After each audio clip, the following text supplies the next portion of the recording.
Para explicar que nós temos fórum político aqui, ou fórum eleitoral aqui, por exemplo, como NGO, nós queremos que nós tenhamos afinação e a capacidade de organizar town hall e muito menos debate. Debate no país tão grande está organizado por imprensa. Tempo já é debate que a Aruba está conhecer politicamente, está organizado por imprensa e telearuba. Hoje em dia, que o minuto vai criticar por quando que tem que seguir. De nosso caso, a única coisa que está interessando é que a outra é temporada, a outra é season de campanha, Caminho São Nicolás está vira popular. Já décadas e décadas e décadas, então nós começamos a fórum aqui com a intenção de papicultura e partido político, para ver aqui com não tem para riba de Brug, esta balachita com a ponta basura, que projeto não tem.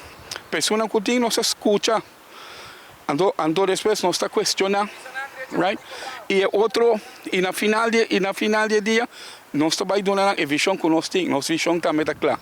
Por isso, na final de dia, a nós está,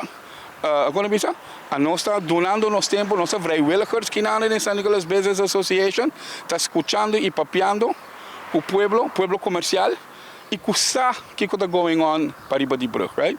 Nós temos o plan que é integral, então certa motivação traz de fórum para todo político por apresentar nosso plano de programa para riba de Brug e nós intercambiar e para ideia que quizás não por riba com não. Eleição passada está o National Transformation Map, e nome está mais bonita. Que o dia hora riba na final de dia, você compreende? E esta mais bonita para político, partido, político, governo, esta mais bonita quando tem programa.